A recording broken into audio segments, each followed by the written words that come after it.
इस वीडियो में हम डीएवी क्लास 7 हिंदी प्रैक्टिस का जो अध्याय 6 है उसके जो उससे रिलेटेड प्रश्न उत्तर हैं उसको करेंगे। तो यहाँ पर कुछ दिए गए हैं। एक बार जो पल बीता हुआ कभी हाथ नहीं आता, टूटे डाल से पात गया जो पुनः कहाँ जुड़ता। ऊपर दिए गए पंक्तियों में पुनः शब्द में विसर्ग यानी कि चिन्ह विसर्ग का प्रयोग किया गया है। विसर्ग का उच्चारण लगभग ह के समान होता है। विसर्ग का उच्चारण ह के समान होता है और इस वाले चिन्ह को विसर्ग बोलते हैं। क्या बोलते हैं? विसर्ग बोलते हैं। तो अब मैं आपको इससे रिलेटेड जो क्वेश्चन आंसर है, प्रश्न है, वो दिखाता हूँ। यहाँ पर है, अब आप नीचे दिए गए शब्दों के उच्चारण का अभ्यास कीजिए। सब में विसर्ग लगा हुआ है। अधः ह के साथ उच्चारण हमने किया। परिणामतः इसमें भी ह का उच्चारण किया। नमः, मनः, प्रातः, काल, पुनः। नीचे दिए गए शब्दों में उचित स्थान पर विसर्ग चिन्ह लगाना है। अतः में यहाँ पर लग जाएगा फलतः, अंतः, संभवतः, प्रायः और विशेषतः। ठीक है। अब है, नीचे दिए गए वाक्यों में मोटे काले शब्दों की जगह विसर्ग चिन्ह वाले उचित शब्दों का प्रयोग करते हुए वाक्य को दोबारा लिखिए। ठीक है। तो मोटे काले शब्द में जो लिखा गया उसकी जगह में एक विसर्ग लिखना है और वाक्य को दोबारा लिखना है। तुम अपनी दुविधा को बिना किसी संकोच के हमें बताओ। तो इसका विसर्ग के साथ प्रयोग करेंगे, तब लिखेंगे तुम अपनी दुविधा को निसंकोच हमें बताओ। इसीलिए महंगाई की समस्या को समूल नष्ट करना अति आवश्यक है। अतः महंगाई की समस्या को समूल नष्ट करना अति आवश्यक है। तो अतः यूज हो गया है यहाँ पर, इसीलिए की जगह पर ये काले मोटे अक्षर में इसीलिए लिखा है, इसीलिए इसको अतः लिखेंगे। यहाँ है, गंगू ने भ्रष्टाचार फैलाया, परिणाम स्वरूप पकड़ा गया। परिणाम स्वरूप काले मोटे अक्षर में लिखे गए हैं, तो इसकी जगह पर हम लिखेंगे गंगू ने भ्रष्टाचार फैलाया, फलतः पकड़ा गया। देश में अक्सर सभी वस्तुओं का दाम बढ़ जाता है। देश में प्रायः अक्सर की जगह सभी वस्तुओं के दाम बढ़ जाते हैं। अशुद्ध शब्द को शुद्ध करके दोबारा लिखिए। अशुद्ध शब्द को शुद्ध करके दोबारा की जगह पुनः लिखिए। इसमें कोई संदेह नहीं है कि तुमने अच्छा काम किया।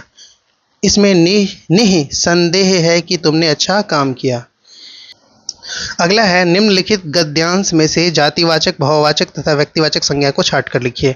आप जानते हो जातिवाचक संज्ञा पूरी जाति को रिप्रेजेंट करता है, भाववाचक संज्ञा किसी के भाव को रिप्रेजेंट करता है और व्यक्तिवाचक संज्ञा व्यक्ति को रिप्रेजेंट करता है। तो रणथंभौर के राणा हमीर अपने दरबार में बैठे अपना राजकाज देख रहे थे कि किसी ने पुकारा, मैं आपकी शरण में आया हूँ महाराज। हमीर ने आंखें ऊपर की तो देखा एक मुसलमान योद्धा उनके सामने था। उनका सिर झुका हुआ था और गला व्यथा में भड़ाया हुआ। कौन हो तुम? हमीर ने पूछा। इतनी सारी गद्यांश है, इसके हिसाब से हमें जातिवाचक, भाववाचक और व्यक्तिवाचक संज्ञा लिखना है। तो गद्यांश आपने देख लिया, अब जातिवाचक संज्ञा देखो। दरबार, ठीक है। दरबार में एक, अब ये तो रणथंभौर के राणा हमीर की दरबार थी। बहुत सारे राजा के दरबार हो सकते हैं, इसीलिए जातिवाचक। मुसलमान बहुत सारे हो सकते हैं, योद्धा बहुत सारे हो सकते हैं और राजकाज, सभी राजा के अपने अपने राजकाज होते हैं, इसलिए ये सब के सब जातिवाचक संज्ञा में आते हैं। भाववाचक संज्ञा में व्यथा, व्यथा मतलब दुख, तो इसलिए व्यथा भी भाववाचक में जाएगा। शरण भी भाववाचक में जाएगा। व्यक्तिवाचक, रणथंभौर एक पार्टिकुलर एक जगह की बात हो रही है, इसलिए व्यक्तिवाचक में जाएगा। हमीर किसी एक योद्धा यानी कि मतलब किसी एक राजा हमीर की बात हो रही है, इसीलिए हमीर भी व्यक्तिवाचक संज्ञा में जाएगा। यहाँ पर देखोगे तो नीचे खंड क में शब्द दिए गए हैं, जिसे खंड ख में उनके पर्यायवाची शब्द से शब्द दिए गए हैं, उनसे मिलाना है। ठीक है। पर्यायवाची क्या होता है? उसी के समान शब्द, जैसे पुत्री, पुत्री के समान होता है सूता, तनया, बेटी। असुर, असुर का पर्यायवाची होता है दानव, दैत्य, दनुज और निशाचर। गंगा का पर्यायवाची भागीरथी, देव नदी और सुरसरी। पृथ्वी का पर्यायवाची अचला, धरती, धरा, वसुधा। और देवता का पर्यायवाची होता है देव, सूर, अमर, अजर। आगे के प्रश्न में है, बाईं ओर दिए गए शब्दों के उपयुक्त विलोम शब्द दाईं ओर दिए गए शब्दों में छांटिए और लिखिए। विलोम मतलब उल्टा शब्द, जैसे उपकार का होता है अपकार, उदार का अनुदार, साकार का हो जाएगा निराकार, नवीन प्राचीन, उदय अस्त और कायरता का हो जाएगा वीरता।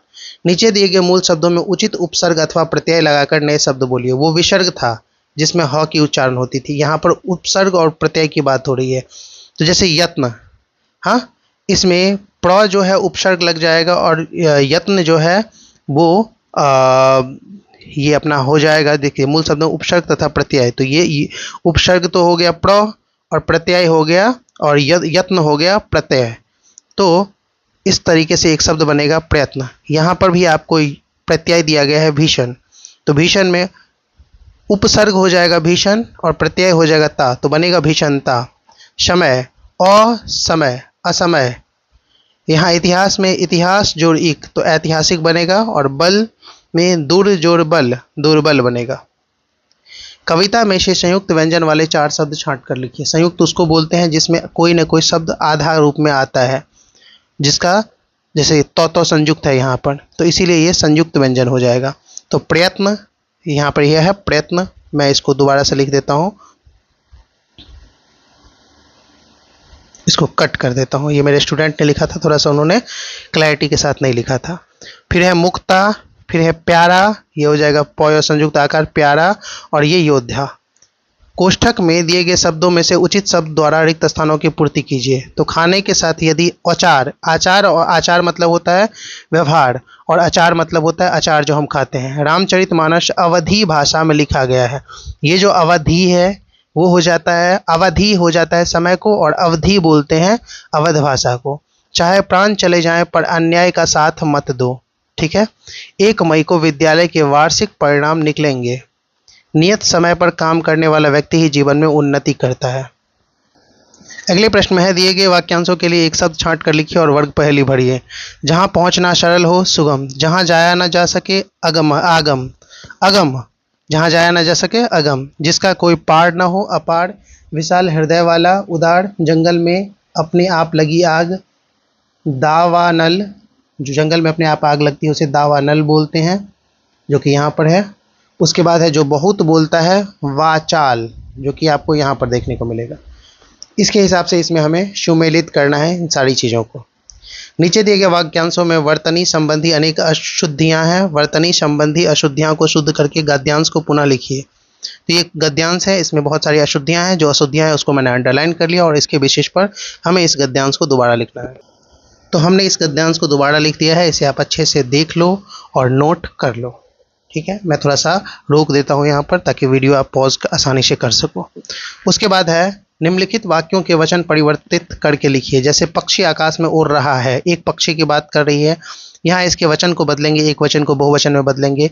पक्षियाँ आकाश में उड़ रहे हैं। खिलाड़ी क्रिकेट खेल रहे हैं, तो ये बहुवचन है, इसे एक वचन में करेंगे। खिलाड़ी क्रिकेट खेल रहे हैं, ये भी एक वचन है, इसे बहुवचन में करेंगे तो खिलाड़ियाँ, यो आकर खिलाड़ियाँ क्रिकेट खेल रहे हैं अनुस्वार के साथ। रंग बिरंगे छाते सुंदर लग रहे हैं, बहुवचन है, एक वचन में होगा रंग बिरंगा छाता सुंदर लग रहा है।